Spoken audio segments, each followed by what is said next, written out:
Dr. Jessica Walker's fingers trembled as she held the crystalline data slate. The ancient document's surface rippled with iridescent text, each word carrying the weight of humanity's future. The archives beneath New Geneva stretched for miles, holding centuries of diplomatic records, but this discovery made everything else feel insignificant.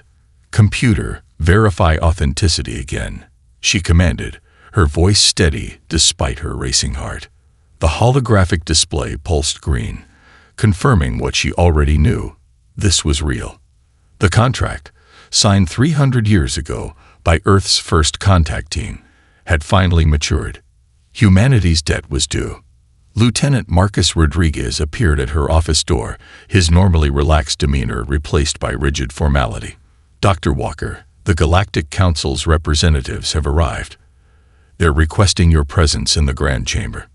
Jessica straightened her diplomatic uniform, tucking away a strand of graying hair. 20 years of Senate diplomacy experience hadn't prepared her for this moment. "How many showed up?" "All 7 High Arbiters," Marcus replied, his dark eyes widening. "First time in recorded history they've all traveled together." The walk to the Grand Chamber felt like a march to execution. The crystalline data slate grew heavier with each step. As they approached the towering doors, Jessica could hear the distinct harmonic frequencies of multiple alien species engaged in conversation. The chamber fell silent as she entered. 7 beings, each representing one of the galaxy's most powerful civilizations, turned to face her.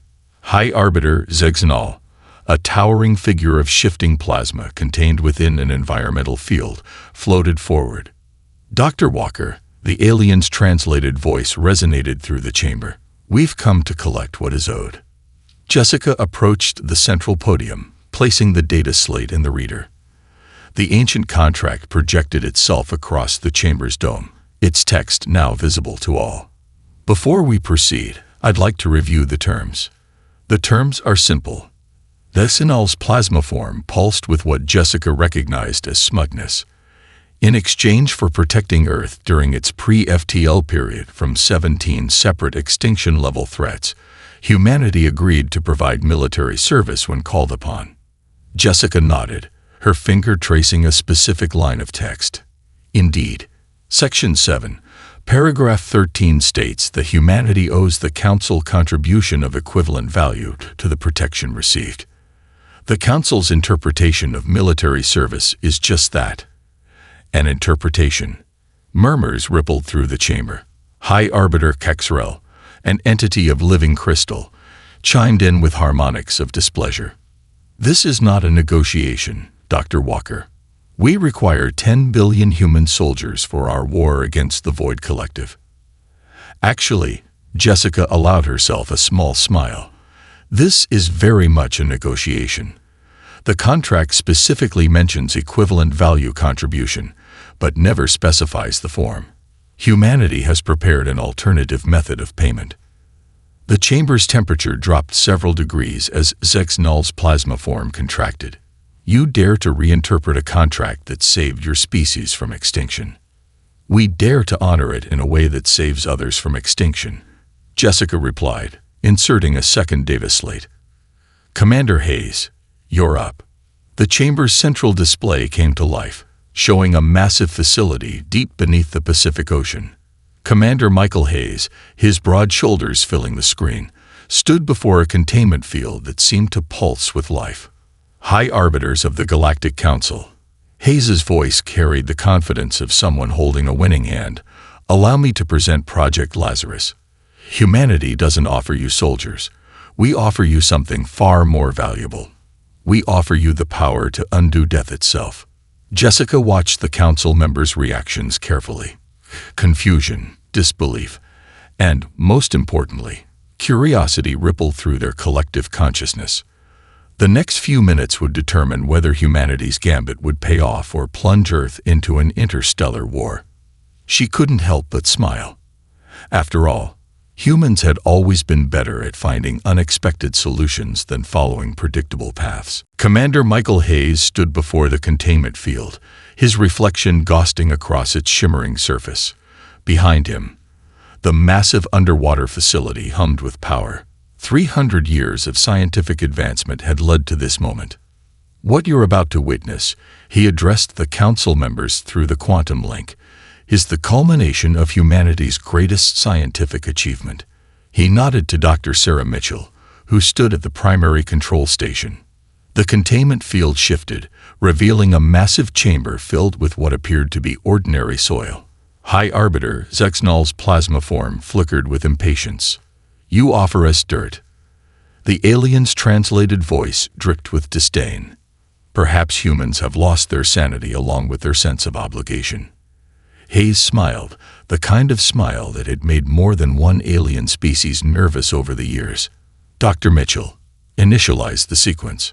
Sarah's fingers danced across the holographic controls. The chamber's soil began to pulse with soft, bioluminescent light. Tiny sparks of energy coursed through the substrate, forming intricate patterns that grew more complex by the second. 300 years ago, Hayes continued, humanity faced extinction multiple times. The Council saved us, true, but those near-death experiences taught us something valuable. The true horror isn't death itself, but the permanence of loss. The soil erupted with sudden growth. Green shoots burst forth. But these weren't ordinary plants. The council members watched in stunned silence as distinctive, impossible shapes took form. "Impossible," High Arbiter Xrel chimed, their crystalline form resonating with shock. "Those are Nexian moonblooms. They went extinct during the third expansion." "Correction," Hayes replied. "They were extinct. Watch." The chamber filled with the soft blue glow of fully mature moonblooms, their bell-shaped flowers swaying in a non-existent breeze. But Hayes wasn't done. With another nod to Sarah, a second chamber illuminated. Inside, a massive creature shook off centuries of non-existence. Its woolly coat dripped with resurrection fluid as it trumpeted its return to life. The sound echoed through both the facility and the council chamber. "A perfect specimen of Mammuthus primigenius," Hayes announced. "What you call extinct, we call temporarily unavailable. Project Lazarus doesn't just reconstruct DNA. It rebuilds entire ecosystems. We can restore what the Void Collective has destroyed." The council chamber erupted in overlapping translations as all 7 High Arbiters spoke at once. Dr. Jessica Walker, still standing at her podium in Geneva, raised her hand for silence. "The contract demands equivalent value," she reminded them. "The Void Collective has destroyed 37 inhabited worlds, eliminating countless species. We offer you the power to undo that devastation." Hayes touched the containment field, his expression softening.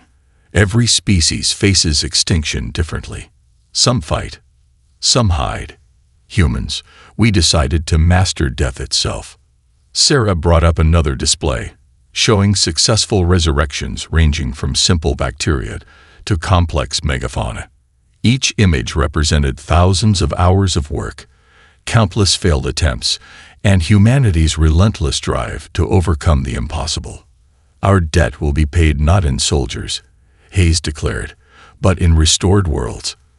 Not in death, but in renewed life. The Void Collective destroys. We restore. That is humanity's response to the galaxy's greatest threat." High Arbiter Zexnal's plasma form had stabilized, a sign of deep contemplation. The contract's wording. It does allow for alternative forms of payment, but this technology, it disturbs the natural order. "With respect, High Arbiter," Hayes countered, "extinction by warfare isn't natural either. We're offering you a choice. Continue a war of attrition, or transform it into a war of restoration. Every world the Void Collective destroys will bring back stronger than before." The mammoth trumpeted again, emphasizing his point. Several council members visibly flinched at the sound of a creature that should exist only in historical records. "Project Lazarus stands ready," Hayes concluded. "The only question is, will you accept our method of payment?" The council chambers fell silent except for the soft hum of environmental fields and the distant calls of restored species echoing through the facility. Humanity had placed its bet. Now they waited to see if the galaxy was ready for their particular brand of problem-solving. Dr. Emily Richardson stood at the edge of the landing zone on Nexus 7, her environmental suit's sensors struggling to process the absolute deadness of the world around her. The black soil crunched beneath her boots, each step releasing puffs of sterile dust into the rust-colored atmosphere. Deployment teams in position. Lieutenant James Chen's voice crackled through her comm. Waiting for your signal, Doc. Emily checked the atmospheric readings one final time. Behind her, massive terraforming pods gleamed in the dim light of Nexus 7's dying sun. Each contained the genetic legacy of a dead world, waiting to be reborn. In orbit, representatives from 17 species watched through drone feeds. Among them were the last surviving Nexians, their tentacled forms pressed against viewport windows, hope and skepticism warring in their compound eyes. Begin deployment sequence, Emily commanded. Pattern Alpha 7, just like we practiced on Mars. The pods hummed to life, their outer shells splitting like mechanical flowers. Microscopic spores filled the air, each one containing the basic building blocks of an extinct ecosystem. The deployment teams moved with practiced precision, their movements choreographed through countless simulations. First wave released, Chen reported. Bacterial seeding in progress. Emily activated her suit's enhanced vision, watching as billions of engineered bacteria began their work. These microscopic pioneers would restructure the soil, preparing it for what was to come. Around her, the dead earth began to change. Second wave in 3, 2, 1. The pods released their second payload, specialized fungi and primitive plants, each species designed to build upon the work of the bacteria. Within minutes, patches of purple-tinted lichens spread across the barren ground. By the eternal void, one of the watching Nexian elders whispered over the shared channel. Those are the colors of home. Emily smiled beneath her helmet. Just wait, she promised. This is only the beginning. Hours passed like minutes as the resurrection teams worked. The pods released wave after wave of life, each building upon the last. Simple plants gave way to more complex species. The first shoots of Nexian grasslands pushed through the transformed soil, their crystalline structures catching the sunlight. Emergency protocol. Chen's voice suddenly cut through the comm. Unknown energy signature detected. Emily spun toward the disturbance, her heart racing. A massive form rose from the newly living soil, a creature that shouldn't have emerged for days according to their calculations. Its serpentine body glittered with bioluminescent patterns, and multiple wings unfurled against the dark sky. Hold positions, Emily ordered, recognizing the creature from their genetic archives. That's a Skyweaver. They were the apex predators of Nexus 7's atmosphere. The ecosystem must be jump-starting faster than we predicted. The Skyweaver rose higher, its wings catching thermal currents that hadn't existed on this world for centuries. Its cry echoed across the dead plains, a sound that had haunted Nexian legends for generations. In orbit, the watching Nexians began to sing their species' song of renewal. The sound merged with the Skyweaver's cry, creating a harmony that hadn't been heard since the Void Collective reduced their world to ash. Dr. Richardson, High Arbiter Zegnal's voice cut through the moment. Your team has exceeded operational parameters. The revival rate is impossible by all known scientific principles. Emily watched as more Skyweavers emerge, their bodies glowing against the darkening sky. With respect, High Arbiter, humanity specializes in the impossible. We're not just restoring life. We're improving it. These creatures are stronger than their ancestors, better adapted to resist any future attacks. The ground beneath her feet had transformed from dead dust to living soil rich with organisms. The first trees were already breaking through, their growth accelerated by human bioengineering. In less than a day, they had accomplished what natural evolution would have taken millennia to rebuild. This world is awakening, Emily announced to all channels. And it will never die again. That's humanity's promise, not just to restore, but to ensure that what we bring back endures. Above her, The Skyweavers danced through clouds that hadn't existed hours before, their bodies painting patterns of light across the changing sky of a world reborn. Admiral James Cooper gazed through the quantum glass viewport of the Terran flagship Renaissance as another request for alliance flashed across his neural display. Below, the restored surface of Nexus 7 gleamed like a jewel, its purple forests and crystalline mountains standing as testament to humanity's capabilities. That makes 23 species requesting our assistance in the last solar week, Commander Rachel Martinez reported, her holographic form shimmering beside him. The Void Collective's tactics aren't working anymore. Why destroy a world when we can bring it back stronger? Cooper's scared face reflected in the viewport as he smiled. How are our resurrection fleets deployed? Fleet 1 is completing work on the Centauri Rim.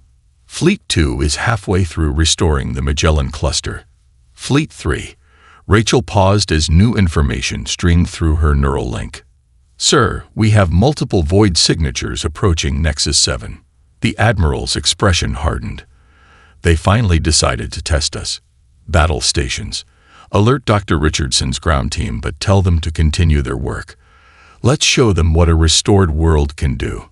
The void ships emerged from subspace like tears in reality, black against the darkness of space.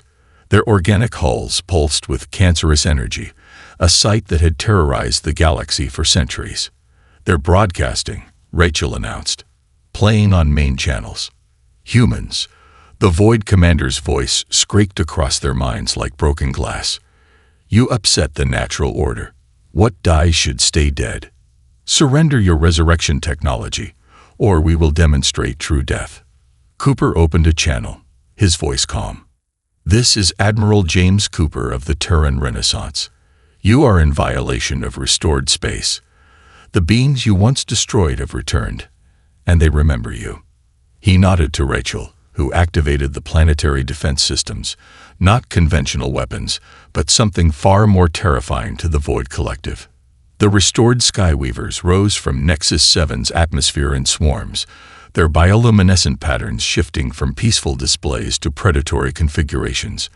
But they weren't alone. The very plants of the restored world began to pulse with energy, forming a planetary shield of living light. Impossible, the Void Commander hissed. Our scans showed minimal defenses. You're scanning for machines, Cooper replied. We work with life itself. Dr. Richardson, would you care to demonstrate? Emily's voice came through clear and confident. Activating planetary response systems. Welcome to Evolution 2.0.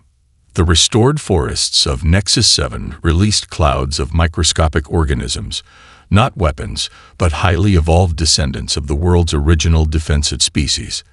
They swarmed toward the void ships, their genetic programming recognizing the ancient enemy.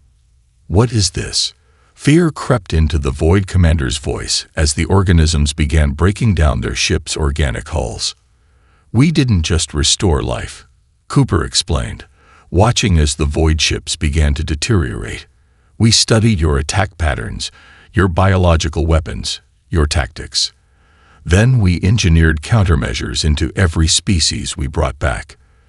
These worlds don't just live again, they remember. And they've evolved specifically to resist you. The void ships attempted to retreat, but the Skyweavers moved with impossible speed, their bodies generating electromagnetic pulses that disrupted void technology. The entire battle lasted less than 10 minutes. As the last void ship crumbled under the combined assault of restored life, Cooper opened a general broadcast to all watching species. Let this be clear. Humanity's debt will be paid not just in restored worlds, but in worlds that can defend themselves.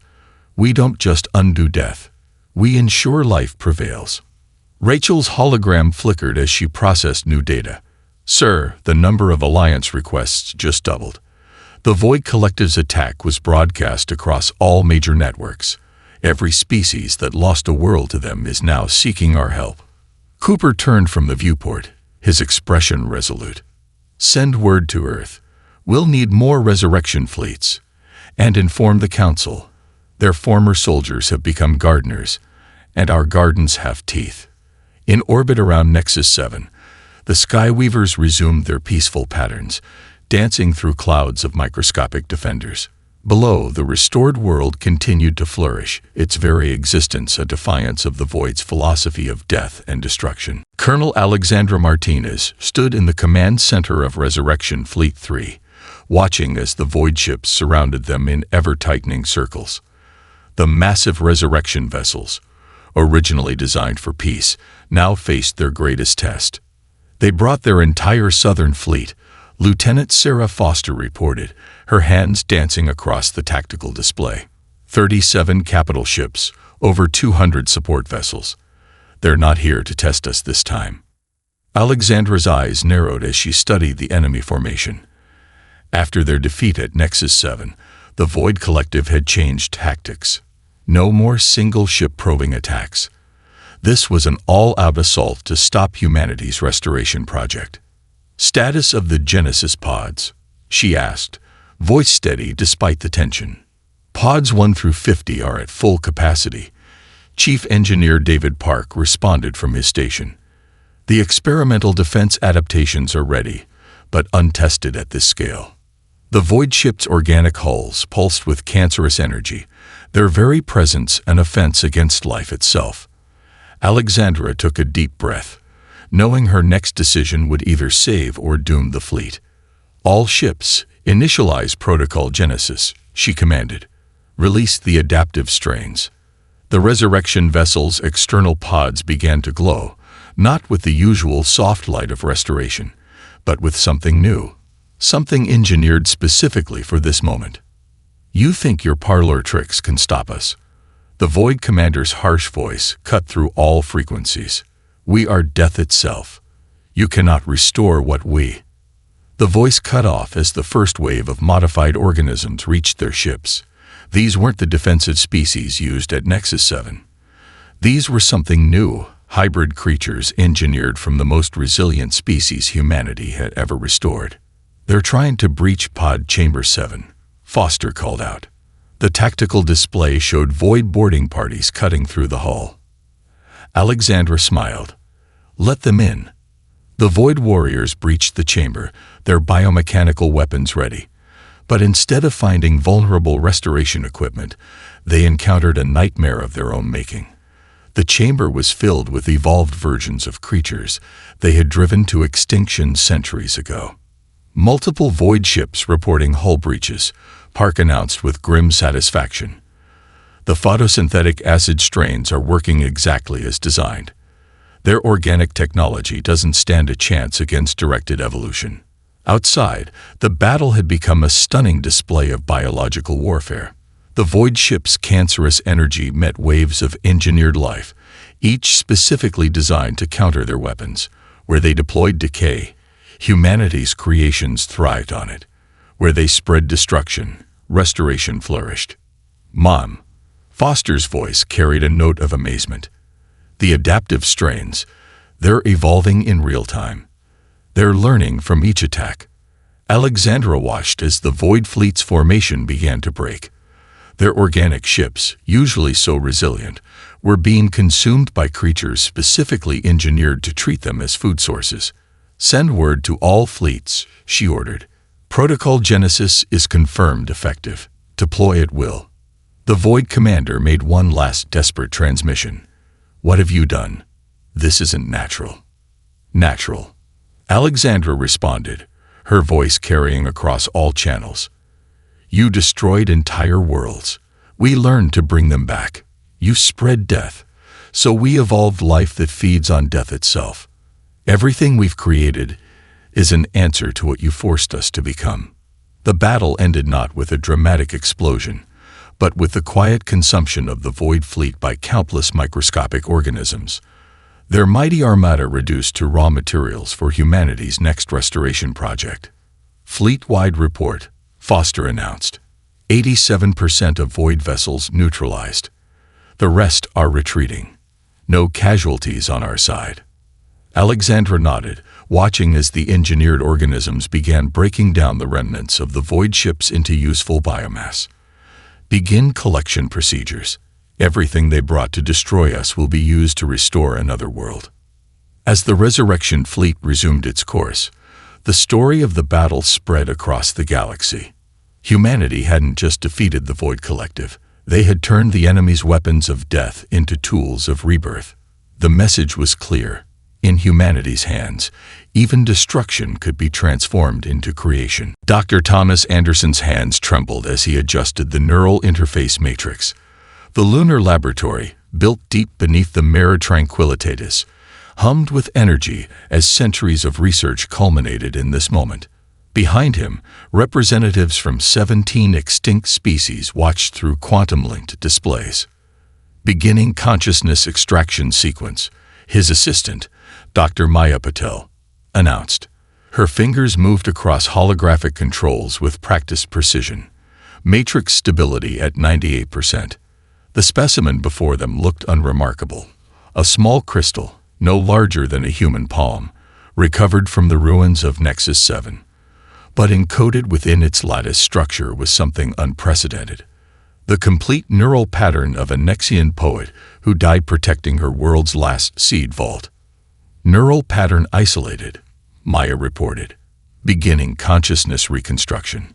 Thomas closed his eyes, remembering all the failed attempts, all the lost patterns, all the moments they'd come so close only to fail. But this time felt different. The equations were perfect, the quantum field stable, the restoration matrix primed. Integration commencing in 3, 2, 1. The crystal pulsed with inner light. The neural interface matrix hummed at frequencies that made Thomas's teeth ache. Then suddenly, a voice, not through speakers, but directly into their minds, just as the Nexians had communicated in life. The seeds. Did anyone save the seeds? Thomas stepped forward, his heart racing. Poet Guardian Nixleth, you were successful. The seed vault survived. We've used its contents to restore your world. The consciousness in the matrix paused, processing. When it spoke again, the voice carried centuries of emotion. Show me. Maya activated the quantum feed from Nexus 7. Images flooded the laboratory. Vast purple forests, crystalline mountains, herds of restored creatures moving across restored plains. And there, in the center of it all, a massive garden grown from the very seeds Nixleth had died protecting. How? How long? 300 years, Thomas answered softly. But we found a way to bring it all back, including you. The matrix flickered as Nixleth processed this information. The others, the children who fell defending the vault. Thomas smiled. We found their patterns too. All of them, preserved in the crystal matrix of the vault walls. Once we perfected the process with you, we can restore them all. Through the quantum feeds, the watching representatives of extinct species erupted in a cacophony of hope and disbelief. The high arbiters of the Galactic Council, observing from their distant chamber, fell into stunned silence. Dr. Anderson, High Arbiter Zegnal's voice cut through the chaos. This goes beyond restoration of biological forms. You're resurrecting consciousness itself. That was always the plan, Thomas replied, his voice firm. Life isn't just about biological processes. It's about memory, culture, wisdom. The Void Collective didn't just destroy bodies. They destroyed minds, souls, entire civilizations of knowledge. We're bringing it all back. The neural matrix pulsed again as Nixleth spoke. Death is no longer your ally. Void ones, the children of lost worlds return, carrying the wisdom of the past and the strength of renewal. Through the quantum feeds, news of the consciousness restoration spread across the galaxy. On 100 worlds, species who had lost their ancestors, their teachers, their cultural memory, began to hope again. Begin mass consciousness restoration, Thomas ordered. Starting with the children of the seed vault, it's time to wake them all up. The lunar laboratory transformed into a beacon of impossible hope. One by one, lost voices began to speak again. Children who had died defending their world's future returned to find that future restored beyond their wildest dreams. Teachers, artists, scientists, all those who had been silenced by the void, found their voices again. Maya's console lit up with incoming signals. "Sir, we're receiving requests from every corner of the galaxy. Everyone who lost someone wants them back." Thomas looked at the neural matrix, now glowing with dozens of restored consciousness patterns. "Tell them we're ready. Humanity's debt won't just be paid in restored worlds. It will be paid in restored souls. The galaxy wanted soldiers. We'll give them something better. We'll give them back their dead." Director Robert Mitchell stood before the Galactic Council, his weathered face illuminated by the holographic displays surrounding him. Each screen showed a different restored world, each one more vibrant than the last. Behind him, Dr. Jessica Walker watched with quiet satisfaction. "The calculations are irrefutable," Robert announced, his deep voice carrying across the chamber. "By restoring 37 worlds to full ecological viability, reintegrating over 10,000 extinct species, and successfully restoring 1,300,000 individual consciousness patterns, humanity has exceeded our original debt by 300%. High Arbiter Zexnal's plasma form rippled with agitation. "The mathematics of the debt are not in question, Director Mitchell. What concerns us is your continued expansion of restoration operations. The debt is paid. Why do you persist?" Robert smiled, the kind of smile that had unsettled alien diplomats for decades. "Because we've discovered something remarkable about restoration technology. It works better when shared." The chamber erupted in shocked murmurs as Robert activated a new series of displays. They showed training facilities on a dozen worlds, where human scientists worked alongside alien students. "Phase 2 of Project Lazarus," he continued, "involves teaching other species our resurrection techniques. The Nexians have already successfully restored 3 minor species under our guidance. The Centaurians began their first major ecosystem restoration yesterday. This is unprecedented," High Arbiter Kexrel chimed, their crystalline form resonating with concern. "You would give away such powerful technology?" Dr. Walker stepped forward. "With respect, High Arbiters, we're not giving it away.